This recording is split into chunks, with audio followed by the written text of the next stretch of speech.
Class 11 applied maths का quantitative aptitude में से टाइम एंड डिस्टेंस के क्वेश्चंस करेंगे। A train 150 metre long is running at a speed of 120 kilometre per our.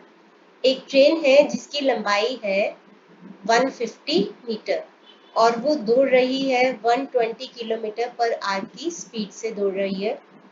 A man standing on the roof of the train runs from one end of the train to the other end at 10 km per hour in the opposite direction।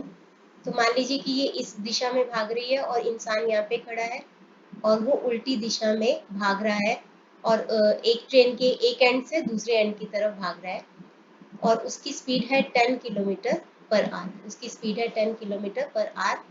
तो find the time taken by man to reach the other end. तो वो इंसान कितने time में उस train की length को cover कर लेता है।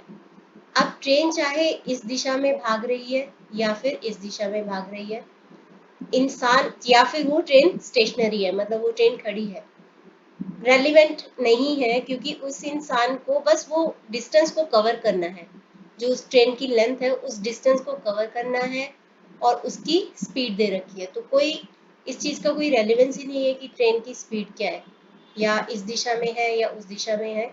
जस्ट हमें मैटर करता है कि कितना डिस्टेंस कवर करना है, वो है उस ट्रेन की लेंथ, और उस इंसान की स्पीड कितनी है, जो है 10 किलोमीटर पर आवर। तो डिस्टेंस अपॉन स्पीड होता है टाइम, जो कि हमें पता लगाना है कि find the time taken by man to reach the other and.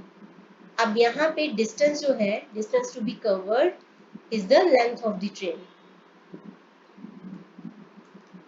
Which is 150 metre और उसकी स्पीड है इंसान की 10 किलोमीटर पर आवर। अब 10 किलोमीटर पर आवर है, डिस्टेंस है मीटर में, तो हम इस 10 किलोमीटर पर आवर को भी मीटर पर सेकंड में कन्वर्ट कर देते हैं बाय मल्टीप्लाइंग इट बाय 5/18। तो ये हो जाएगा 50/18 मीटर पर सेकंड।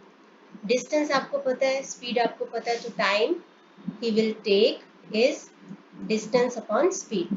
तो 150/50/18, डिनोमिनेटर का डिनोमिनेटर ऊपर आ जाता है, 150 इंटू 18/50, तो ये आ जाएगा आपका 54।